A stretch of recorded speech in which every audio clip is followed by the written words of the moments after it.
because the advance housing and the points housing are the same. They use these plugs in here. This one is plugged solid, and the one for the points has a hole in it, so the wires can go through. But I got another plug, a solid one, to put in this side, seeing as we won't have any more wires in here. And we can put those covers back on for good this time. Now when it came to mounting the coil, a very limited space up here where the old coils were. I made these brackets to hold the new coil, mounted them into the existing holes that are in the bracket that held the original coils. So the tank will slide by here and it should clear through there. And hopefully that gives me enough room up here to mount the controller box, because that's got to be fairly close to it. You're not supposed to make the wire any longer than it is. Yeah, it took me a little while to figure out how to get everything in here. I still got to figure out where to put the regulator. So my thought is, with the coil mounted there, I could mount the controller box here in front of it. Have access to the switches if I needed to, if I took the tank off.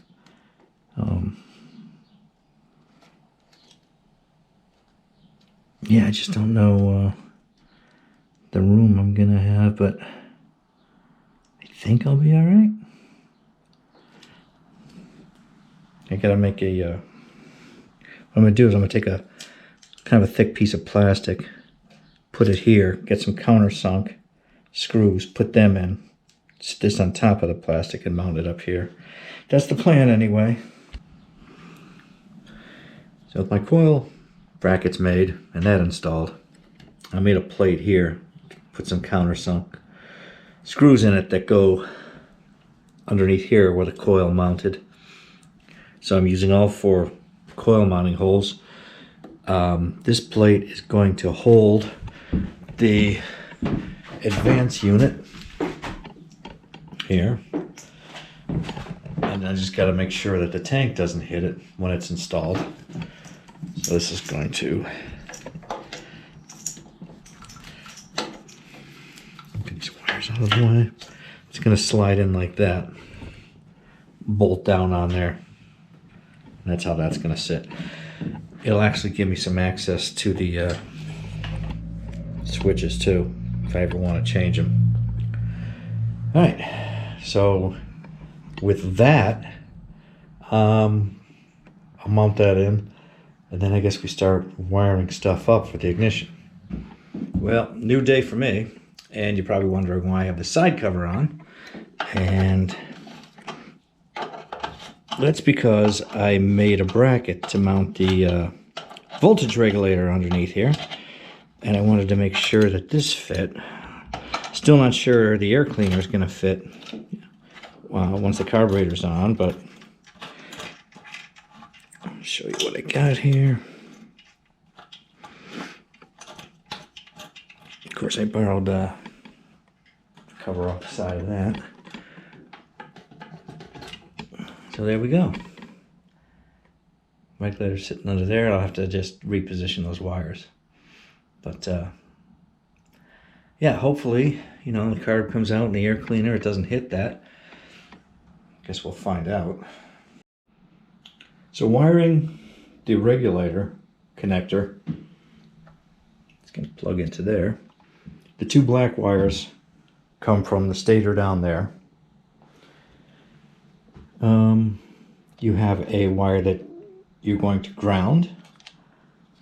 This one is going to be positive all the time. You could go right to the battery. It should be fused. What I'm going to do is, I got my test light set here. You can see I have powered the battery. This is the original connector from the harness that went to the charging system. There's a pin here that's live. Now they sell these connectors, so I'm just going to put a pin in that connector and plug it right in there. Also, you need another wire that's going to go up here and that is going to be power with the key on. You also need power with the key on to this wire that goes to your relay. So that way when you turn the key off and that de-energizes, it sends ground, kills the ignition system. So where the coil was, you have this connector, had the double wires. These two are going to have nothing now because they went to the points. These two are going to have nothing. But this one, which has nothing now, when I turn the key on, will now have power. So that'll be my switched power. And I'm gonna have to, I don't believe they gave me a wire for that one, so I have to make my own wire. It's just a matter of picking out what color.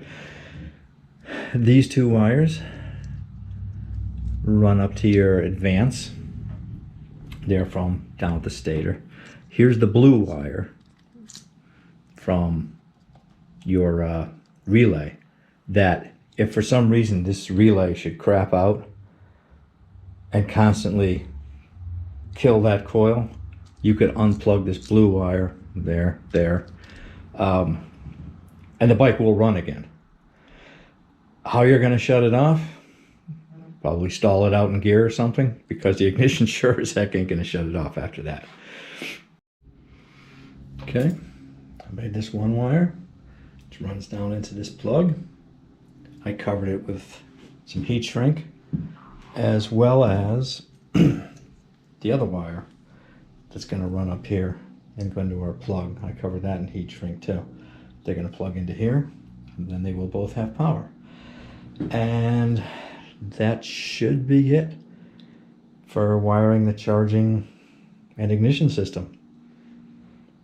I guess I'll have to wait till I get this bike together and start it to see if it works. Another thing I want to do, the kit came with these boots. These boots take a different, you know, the screw-on type thing on there. I don't like the way they look. So we're going to go with some NGK 0 ohm.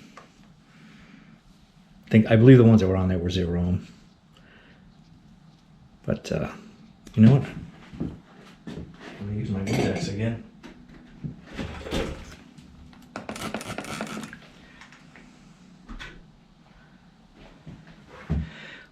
We're going to use the 0 ohm NGKs.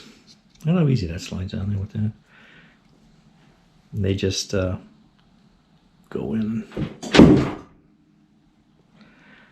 What the hell am I dropping now? Anyway, they just go on and twist on. That part's crashing around me.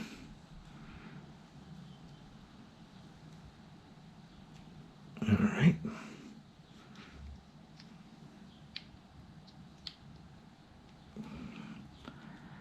Slide that boot back over.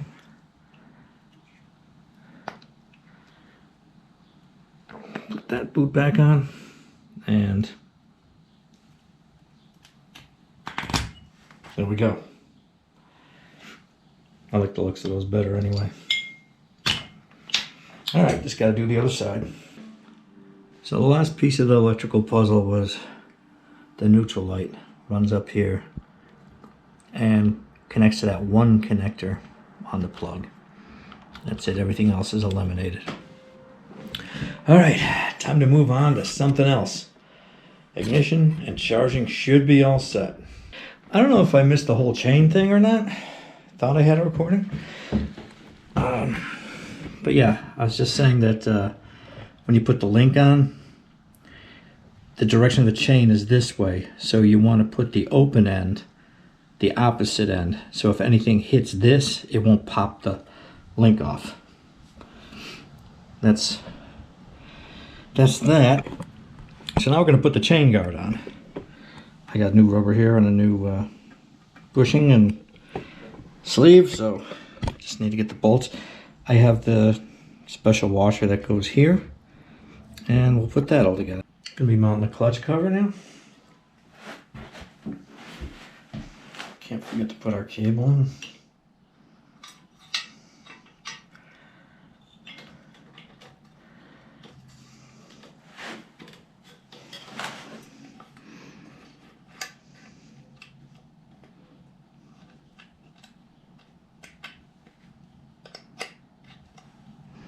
She grabbed the little twister arm.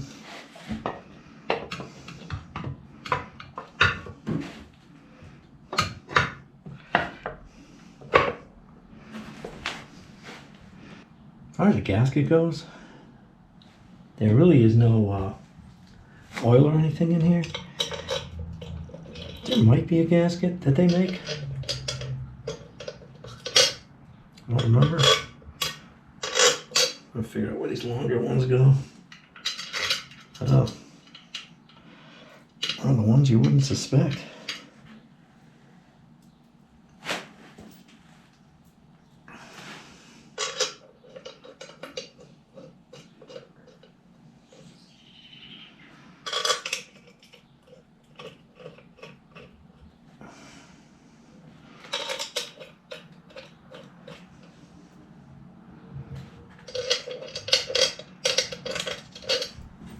And that one.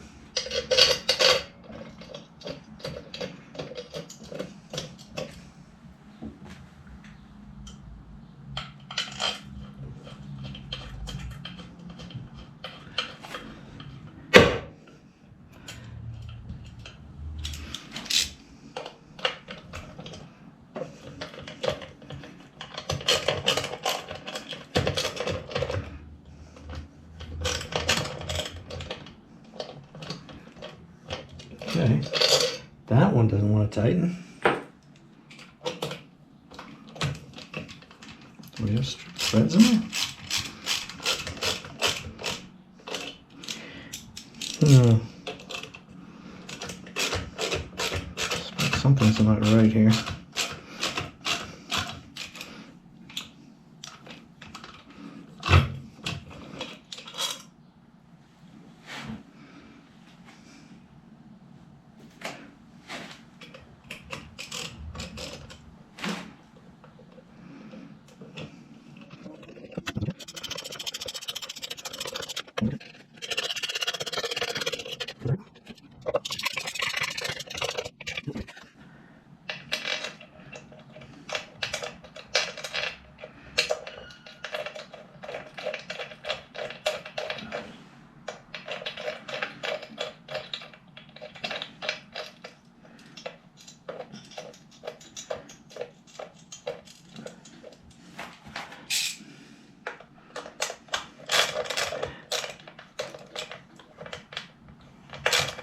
Okay, that one's gonna need thread repair. And I'm gonna have to chase that one out. All right, so this cover's coming back off. Last time I tried to put this cover on, and that screw there, I had to retap the hole, no big issue. When I went to put this bolt in, it seemed like it was stripped. Well, here's another interesting fact about this 1971 Yamaha XS1B. It's the wrong cover. This is the cover that came on the bike, but this cover is for like 72 and up. Well, it's the wrong year for 70-71 anyway. 70-71 had a unique cover.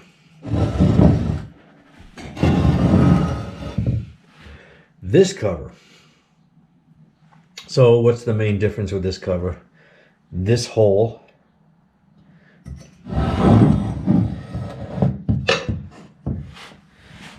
is here. And it doesn't have this hole, which went right here. So I could have drilled this out and made it temporarily work. The other problem is that's where the locator pin would have been. Now, I didn't think I had the correct cover, only because I have a 72 down the basement, which would also, this cover could be used for. And I know I had a damaged one down in the basement, and I had another one that has the that originally came on that bike, the 70, that had threads here for the cap. But that one's in really bad shape. But I did find this cover down there. I found 4 covers down there. This one will work on this bike. I found another one that was damaged, had a broken piece. I'm trying to think of where I got this one. I think this one I bought in Massachusetts with a whole bunch of spare parts. You know, these parts just keep paying for themselves. So let me clean this cover up. And this one too is missing a locator pin here. So I'll probably rob it out of here and put it in here. Also, the clutch actuator part is gone, so I'll steal that one. Yeah, I'll clean this one up, and it may not come out as nice as this one, but it'll work. No, it's not perfect. It's got some scratches in it and stuff, but barring a sanding and a professional buffing machine, this is pretty good for now. We just want to put it on, adjust the clutch, make sure everything goes together, and then we'll start on the other side. Oh, got a dowel pin in, got my previously greased up adjuster in, new spring, about to install it, make sure it fits, and hopefully we can move on to something else. There is a gasket for this cover, even though there's no oil or anything inside of it. I guess just to keep water from getting inside there and getting in your rotor and stator. However, if you're going to install this kit on an XS1 or an XS1B, you're going to need to trim out some of the gasket, make this hole a little bigger. Otherwise, it won't fit around there. Just a little piece of advice. Okay, I got the cover on. Made my preliminary clutch adjustments. See the plates moving in and out. All right. Let's put on the other cover. Then we can get some oil in it possibly and see if my pump is going to work. So the right side cover is on. Oil cap's off. We're going to let it down off the jack. And I'm going to put some oil in it. See what it does. Crank it over a little, see what it does. See if we get any oil out of there. So I got it outside. Got it on a center stand. Put the kickstart on it. I'm going to kickstart it a few times and see if we get some oil out of there. Hopefully we do and the pump works.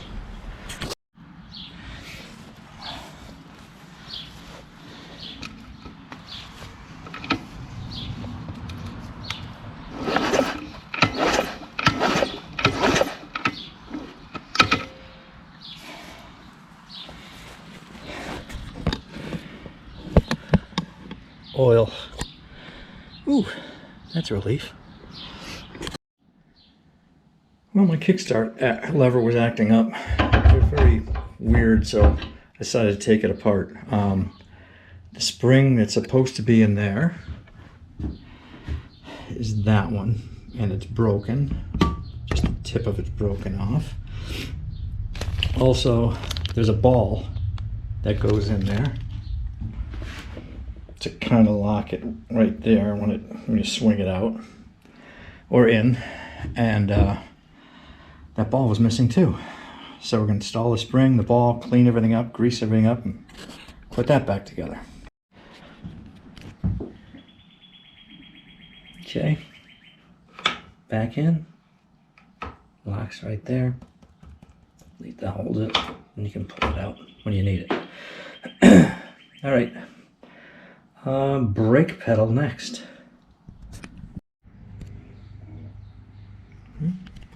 Brake pedal, footrest, kickstart, onto the other side. I put this cover on because you can't get it on, well, unless you can slide it through with that on there maybe. But there's really no point of having that off. I mean, you can't adjust the timing unless you pull that rotor off and move it. But if you set it up on 0, you shouldn't have to. You can adjust your timing through here. As far as initial timing and full advanced, there's like 4 different settings you can use. So I put the shifter arm on, and I put the front foot peg on. So I think that's where I'm going to leave it for this episode. What do I still have left on this bike? Well, I have the carbs, which once again I'm going to take apart because I'm going to change the enrichers on them, because I don't think I had them before, and they're different. The right and left are different. There's only one kit I know of that comes with them, and comes with them, you know, the right ones. So I got to do that. Got to put the exhaust on, the carbs, the air cleaners, the plugs back in. Still got to do something with that horn. Probably just swap it out for the one on the XS2. Put some gas in it. See, fingers crossed, that this ignition and charging system work. Yeah, I'm getting close. My goal here in the US, the 4th of July is a holiday, Independence Day.